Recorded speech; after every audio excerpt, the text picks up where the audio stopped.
Robin uttappa ವಿರುದ್ಧ arrest warrant ಜಾರಿಯಾಗಿದೆ ಅನ್ನೋದರ detail ಸಿಗ್ತಾ ಇದೆ. ಕೋರ್ಟ್ ಆದೇಶದ ಮೇರೆಗೆ ಅರೆಸ್ಟ್ ವಾರೆಂಟ್ ಜಾರಿ ಮಾಡಲಾಗಿದೆ. ತಮ್ಮ ಕಂಪನಿ ಉದ್ಯೋಗಿಗಳಿಗೆ ಪಿಎಫ್ ಬಾಕಿ ಪಾವತಿ ಮಾಡಿಲ್ಲ ಅನ್ನೋ ಕಾರಣಕ್ಕೆ ಕೇಸ್ ಹಾಕಲಾಗಿದೆ. ಬೆಂಗಳೂರಿನ ಪುಲಕೇಶಿ ನಗರ ಪೊಲೀಸರಿಂದ ಮಾಹಿತಿ ಸಿಕ್ಕಿದೆ. 23 ಲಕ್ಷಕ್ಕೂ ಹೆಚ್ಚು ವಂಚನೆ ಅಂತ ಉದ್ಯೋಗಿಗಳು ಆರೋಪ ಮಾಡಿದ್ದಾರೆ. ಸ್ವತಃ ಅವರೇ ಬಂದು ದೂರು ದಾಖಲಿಸಿದ್ದಾರೆ. ಸದ್ಯ ದುಬೈನಲ್ಲಿ ನೆಲೆಸಿದ್ದಾರೆ ಕ್ರಿಕೆಟಿಗ ರಾಬಿನ್ ಉತ್ತಪ್ಪ. ಕ್ರಿಕೆಟಿಗನಿಗೆ ಸಂಬಂಧಪಟ್ಟಂತಹ ಎಲ್ಲಾ ಕಚೇರಿಗಳು ಕೂಡ ಸದ್ಯ ಕ್ಲೋಸ್ ಆಗಿದೆ. ಅರೆಸ್ಟ್ ವಾರೆಂಟ್ ಜಾರಿಯಾಗಿದೆ. ಹಾಗಾಗಿ ಯಾವುದೇ ಕ್ಷಣದಲ್ಲಾದರೂ ಕೂಡ ಕ್ರಿಕೆಟಿಗ ರಾಬಿನ್ ಉತ್ತಪ್ಪ ಅವರ ಬಂಧನ ಆಗುವ ಸಾಧ್ಯತೆಗಳು ಇದೆ. ಕೋರ್ಟ್ ಆದೇಶ ಬೇಕಾಗುತ್ತೆ ಅರೆಸ್ಟ್ ವಾರೆಂಟ್ ಜಾರಿ ಮಾಡೋದಕ್ಕೆ. ಕೋರ್ಟ್ ಆದೇಶ ಇರೋ ಹಿನ್ನೆಲೆಯಲ್ಲಿ ಅರೆಸ್ಟ್ ವಾರೆಂಟ್ ಜಾರಿಯಾಗಿದೆ. ಕಾರಣ ಇಷ್ಟೇ, ರಾಬಿನ್ ಉತ್ತಪ್ಪ ಅವರ ಮೇಲೆ ಇರುವಂತಹ ಗಂಭೀರ ಆರೋಪ ಅಂದ್ರೆ ತಮ್ಮ ಕಚೇರಿಯಲ್ಲಿ ಕೆಲಸ ಮಾಡ್ತಾ ಇರುವಂತಹ ಸಿಬ್ಬಂದಿಗಳಿಗೆ ಪಿಎಫ್ ಪಾವತಿ ಮಾಡಿಲ್ಲ. ಅಂದ್ರೆ ಪಿಎಫ್ ಕಟ್ತಾರಲ್ಲ ಈ ಕಂಪ್ನಿಯವರು, ಆ ರೀತಿ ಕಟ್ಟಿಲ್ಲ, ಉದ್ಯೋಗಿಗಳಿಗೆ ಪಿಎಫ್ ಸಿಕ್ಕಿಲ್ಲ ಅನ್ನೋ ಕಾರಣಕ್ಕೆ ಹಲವು ಕಂಪನಿಯ ಎಂಪ್ಲಾಯೀಸೇ ಬಂದು ದೂರು ಕೊಟ್ಟಿದ್ದಾರೆ. ಆ ದೂರಿನ ಆಧಾರದ ಮೇಲೆ ಈಗ ಅರೆಸ್ಟ್ ವಾರೆಂಟ್ ಜಾರಿ ಮಾಡಲಾಗಿದೆ. ಕೋರ್ಟ್ ಪರ್ಮಿಷನ್ ಮೇಲೆ ಅನ್ನೋದರ ಡೀಟೇಲ್ ಸಿಗ್ತಾ ಇದೆ. ಹಾಗಾಗಿ ಯಾವುದೇ ಕ್ಷಣದಲ್ಲಾದರೂ ಕೂಡ ರಾಬಿನ್ ಉತ್ತಪ್ಪ ಅವರ ಬಂಧನ ಆಗುವಂತಹ ಸಾಧ್ಯತೆ ಇದೆ.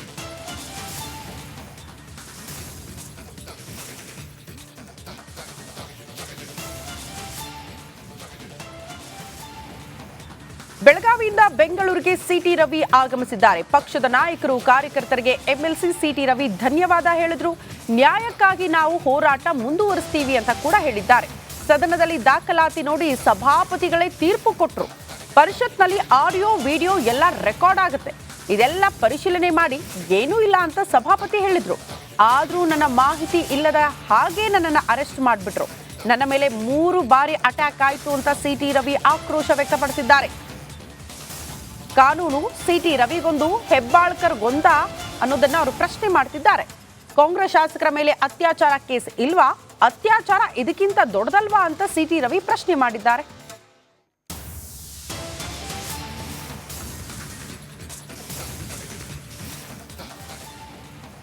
ಹೋರಾಟ ಮುಂದುವರಿಸ್ತೇವೆ ನೋಡಿ. ವಿಧಾನ ಪರಿಷತ್ನಲ್ಲಿ ಸಭಾಪತಿಗಳೇ ಅವರು ರೂಲಿಂಗ್ ಕೊಟ್ಟರು, ತೀರ್ಪು ಕೊಟ್ಟರು. ನಾನು ಎಲ್ಲ ದಾಖಲೆಗಳನ್ನು ಪರಿಶೀಲಿಸಿದೆ ನೋಡಿ. ವಿಧಾನ ಪರಿಷತ್ನಲ್ಲಿ ಒಂದು ಮೈಕ್ರೋಫೋನ್ ಮೂಲಕ ಆಡಿಯೋ ರೆಕಾರ್ಡ್ ಆಗುತ್ತೆ, ಇನ್ನೊಂದು CC ಕ್ಯಾಮ್ರಾದ ಮೂಲಕ ಮತ್ತು ಕ್ಯಾಮ್ರಾ ಮೂಲಕ ವಿಡಿಯೋ ರೆಕಾರ್ಡ್, ವಿಜುವಲ್ಸ್ ರೆಕಾರ್ಡ್ ಆಗುತ್ತೆ. ಇದ್ರ ಜೊತೆಗೆ ಸ್ಟೆನೋಗ್ರಾಫರ್ಸು ಒಂದೊಂದು ಶಬ್ದನ ಯಾರ್ಯಾರು ಮಾತಾಡಿದ್ರು ಅನ್ನೋದನ್ನು ಬರೆದಿಟ್ಕೊಳ್ತಾರೆ, ದಾಖಲಿಸ್ತಾರೆ. 3 ಕಡೆಯಿಂದ ರೆಕಾರ್ಡ್ ಆಗುತ್ತೆ. 3 ಕಡೆ ರೆಕಾರ್ಡನ್ನು ನಾನು ಪರಿಶೀಲನೆ ಮಾಡಿದ್ದೀನಿ. ಆ ಥರದ್ದು ಯಾವುದೂ ಕೂಡ ಕಂಡು ಬಂದಿಲ್ಲ. ಅವ್ರು ಹೇಳಿದ ರೀತಿಯಲ್ಲಿ, ಲಕ್ಷ್ಮೀ ಹೆಬ್ಬಾಳ್ಕರ್ ಅವರು ಹೇಳಿದ ರೀತಿಯಲ್ಲಿ ನಿಮ್ಮ ಹತ್ರ ಏನಾದ್ರು ದಾಖಲೆ ಇದ್ದರೆ ತಾನು ತೋರಿಸಿ ಅಂತ ಅವ್ರಿಗೆ ಹೇಳಿದ್ದಾರೆ. ಅವರೇನು ದಾಖಲೆಗಳನ್ನು ತೋರಿಸಿಲ್ಲ. ಅವರು ಕೇವಲ ಸಾಕ್ಷಿಗಳನ್ನು ಮುಂದಿಟ್ಟಿದ್ದಾರೆ. ಇವ್ರನ್ನ ಕೇಳಿ ಅಂತ ಸಾಕ್ಷಿಗಳನ್ನು ಮುಂದಿಟ್ಟಿದ್ದಾರೆ. ರೂಲಿಂಗ್ ಕೊಟ್ಟ ಮೇಲೆ ವಿಧಾನ ಪರಿಷತ್ನಲ್ಲಿ ನಮ್ಮ ಕಸ್ಟೋಡಿಯನ್ನು ನಾವು ನಮ್ಮ ಬಾಸ್ ಅಂತಿರೋದು ಸಭಾಪತಿಗಳೇ ಅಲ್ಲಿ ವಿಧಾನ ಪರಿಷತ್ನಲ್ಲಿ. ಆಮೇಲೆ ಹೋಗಿ ದೂರು ಕೊಟ್ಟರು. ನನಗೆ ನೋಟಿಸು ಕೊಡ್ದಲೇ, ನನ್ನ ಕೇಸ್ ರಿಜಿಸ್ಟರ್ ಆಗಿದೆ ಅನ್ನೋದು ಗೊತ್ತೂ ಇಲ್ದಲೇ, ನೋಟಿಸು ಕೊಡದೆ, ಸಭಾಪತಿಗಳ ಅನುಮತಿನೂ ತೆಗೆದುಕೊಳ್ಳದೆ ನನ್ನನ್ನು ಅರೆಸ್ಟ್ ಮಾಡಿದ್ರು. ಉಳಿದಿದ್ದೆಲ್ಲ ವಿದ್ಯಮಾನಗಳನ್ನು ನೀವು ತೋರಿಸಿದ್ದೀರಿ. ಅದೇ ನನ್ನ ಮೇಲೆ 3 ಬಾರಿ ಅಟ್ಯಾಕ್ ಆಯಿತು. ಮಧ್ಯಾಹ್ನ 3 ಗಂಟೆಗಾಯಿತು, 4 ಕಾಲಿಗಾಯಿತು, 5:34 ಮೂರನ್ನು ಸಭಾಪತಿಗಳಿಗೆ ದೂರು ಕೊಟ್ಟು ಮತ್ತು ಖಾನಾಪುರ ಪೊಲೀಸ್ ಸ್ಟೇಷನ್ನಲ್ಲಿ 0 FIR ಬುಕ್ ಮಾಡಲಿಕ್ಕೆ ದೂರು ಕೊಟ್ಟೆ. ಹಿಂಬರ ಕೊಡೋದಕ್ಕೆ ಅಶೋಕ್ ಅವ್ರ ದಣಿ ಕೂತ್ಕೋಬೇಕಾಯ್ತು. ಮಧ್ಯರಾತ್ರಿ 3 ಗಂಟೆಗೆ ಹಿಂಬರ ಕೊಟ್ಟರು, FIR ಕೊಡಲಿಲ್ಲ. ಅಂದರೆ ಕಾನೂನು ಸಿಟಿ ರವಿಯವರಿಗೊಂದು, ಲಕ್ಷ್ಮೀ ಹೆಬ್ಬಾಳ್ಕರ್ ಅವ್ರಿಗೊಂದು ಕಾನೂನು ಕಾಂಗ್ರೆಸ್ ಸರ್ಕಾರದಲ್ಲಿ ಇದೆಯಾ? ಪೊಲೀಸರು ನಿಷ್ಪಕ್ಷಪಾತಿಗಳಾಗಿ ವರ್ತಿಸ್ತಾ ಇದ್ದಾರೋ, ಪಕ್ಷಪಾತಿಗಳಾಗಿ ವರ್ತಿಸ್ತಾ ಇದ್ದಾರೋ ಅನ್ನೋದಕ್ಕೆ ಇದಕ್ಕಿಂತ ಉದಾಹರಣೆ ಬೇಡ. ನಾನು ಅಂದದೇ ಇರುವ ಶಬ್ದನ ಅಂದೇ ಅಂತ ವಿವಾದವನ್ನು ಕ್ರಿಯೇಟ್ ಮಾಡಿದ್ರು. ಯಾಕೆ ಕಾಂಗ್ರೆಸ್ ಶಾಸಕರುಗಳ ಮೇಲೆ ಅತ್ಯಾಚಾರದ ಕೇಸ್ ಇದೆಯಲ್ಲ, ಅತ್ಯಾಚಾರಕ್ಕಿಂತ ಇದಕ್ಕಿಂತ ಅತ್ಯಾಚಾರದ ಸಂಗತಿ ದೊಡ್ಡ ಸಂಗತಿ ಅಲ್ವಾ? ಮಹಿಳೆ ಮಾನಭಂಗ ಮಾಡಿದ್ದು ದೊಡ್ಡ ಸಂಗತಿ ಅಲ್ವಾ? ಯಾರ ಮೇಲೆ ಯಾರನ್ನ ಅರೆಸ್ಟ್ ಮಾಡಿದ್ದಾರೆ? ನ್ಯಾಯಕ್ಕಾಗಿ ಹೋರಾಟ ಮುಂದುವರಿಸ್ತೇವೆ. ನೋಡಿ, ವಿಧಾನ ಪರಿಷತ್ನಲ್ಲಿ ಸಭಾಪತಿಗಳೇ ಅವರು ರೂಲಿಂಗ್ ಕೊಟ್ಟರು, ತೀರ್ಪು ಕೊಟ್ಟರು. ನಾನು ಎಲ್ಲ ದಾಖಲೆಗಳನ್ನು ಪರಿಶೀಲಿಸಿದೆ. ನೋಡಿ, ವಿಧಾನ ಪರಿಷತ್ನಲ್ಲಿ ಒಂದು ಮೈಕ್ರೋಫೋನ್ ಮೂಲಕ ಆಡಿಯೋ ರೆಕಾರ್ಡ್ ಆಗುತ್ತೆ. ಇನ್ನೊಂದು ಆ ರೀತಿ ಕಟ್ಟಿಲ್ಲ, ಉದ್ಯೋಗಿಗಳಿಗೆ PF ಸಿಕ್ಕಿಲ್ಲ ಅನ್ನೋ ಕಾರಣಕ್ಕೆ ಹಲವು ಕಂಪನಿಯ ಎಂಪ್ಲಾಯೀಸೇ ಬಂದು ದೂರು ಕೊಟ್ಟಿದ್ದಾರೆ. ಆ ದೂರಿನ ಆಧಾರದ ಮೇಲೆ ಈಗ ಅರೆಸ್ಟ್ ವಾರೆಂಟ್ ಜಾರಿ ಮಾಡಲಾಗಿದೆ, ಕೋರ್ಟ್ ಪರ್ಮಿಷನ್ ಮೇಲೆ ಅನ್ನೋದರ ಡೀಟೇಲ್ ಸಿಗ್ತಾ ಇದೆ. ಹಾಗಾಗಿ ಯಾವುದೇ ಕ್ಷಣದಲ್ಲಾದರೂ ಕೂಡ ರಾಬಿನ್ ಉತ್ತಪ್ಪ ಅವರ ಬಂಧನ ಆಗುವಂತಹ ಸಾಧ್ಯತೆ ಇದೆ.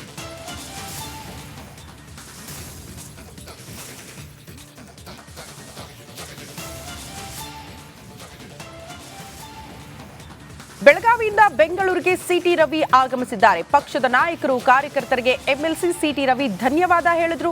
ನ್ಯಾಯಕ್ಕಾಗಿ ನಾವು ಹೋರಾಟ ಮುಂದುವರಿಸ್ತೀವಿ ಅಂತ ಕೂಡ ಹೇಳಿದ್ದಾರೆ. ಸದನದಲ್ಲಿ ದಾಖಲಾತಿ ನೋಡಿ ಸಭಾಪತಿಗಳೇ ತೀರ್ಪು ಕೊಟ್ಟರು. ಪರಿಷತ್ನಲ್ಲಿ ಆಡಿಯೋ, ವಿಡಿಯೋ ಎಲ್ಲ ರೆಕಾರ್ಡ್ ಆಗುತ್ತೆ. ಇದೆಲ್ಲ ಪರಿಶೀಲನೆ ಮಾಡಿ ಏನೂ ಇಲ್ಲ ಅಂತ ಸಭಾಪತಿ ಹೇಳಿದ್ರು. ಆದ್ರೂ ನನ್ನ ಮಾಹಿತಿ ಇಲ್ಲದ ಹಾಗೆ ನನ್ನನ್ನು ಅರೆಸ್ಟ್ ಮಾಡಿಬಿಟ್ರು. ನನ್ನ ಮೇಲೆ 3 ಬಾರಿ ಅಟ್ಯಾಕ್ ಆಯಿತು ಅಂತ ಸಿಟಿ ರವಿ ಆಕ್ರೋಶ ವ್ಯಕ್ತಪಡಿಸಿದ್ದಾರೆ.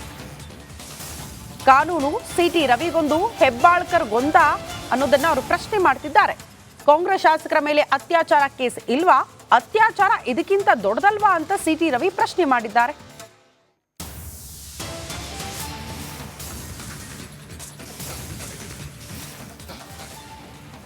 ಹೋರಾಟ ಮುಂದುವರಿಸ್ತೇವೆ. ನೋಡಿ, ವಿಧಾನ ಪರಿಷತ್ನಲ್ಲಿ ಸಭಾಪತಿಗಳೇ ಅವರು ರೂಲಿಂಗ್ ಕೊಟ್ಟರು, ತೀರ್ಪು ಕೊಟ್ಟರು. ನಾನು ಎಲ್ಲ ದಾಖಲೆಗಳನ್ನು ಪರಿಶೀಲಿಸಿದೆ.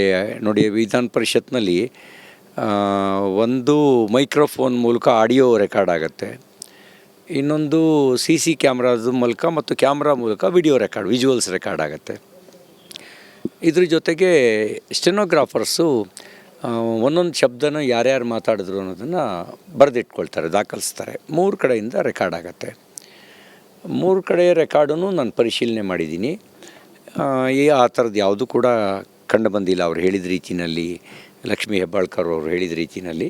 ನಿಮ್ಮ ಹತ್ರ ಏನಾದ್ರು ದಾಖಲೆ ಇದ್ದರೆ ತಾನು ತೋರಿಸಿ ಅಂತ ಅವ್ರಿಗೆ ಹೇಳಿದ್ದಾರೆ. ಅವರೇನು ದಾಖಲೆಗಳನ್ನು ತೋರಿಸಿಲ್ಲ.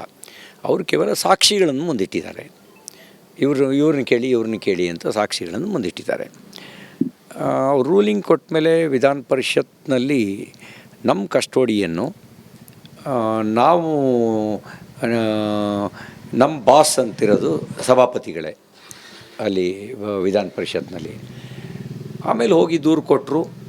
ನನಗೆ ನೋಟಿಸು ಕೊಡ್ದಲೇ, ನನ್ನ ಕೇಸ್ ರಿಜಿಸ್ಟರ್ ಆಗಿದೆ ಅನ್ನೋದು ಗೊತ್ತೂ ಇಲ್ದಲೇ, ನೋಟಿಸು ಕೊಡದೆ, ಸಭಾಪತಿಗಳ ಅನುಮತಿನೂ ತೆಗೆದುಕೊಳ್ಳದೆ ನನ್ನನ್ನು ಅರೆಸ್ಟ್ ಮಾಡಿದ್ರು. ಉಳಿದಿದ್ದೆಲ್ಲ ವಿದ್ಯಮಾನಗಳನ್ನು ನೀವು ತೋರಿಸಿದ್ದೀರಿ.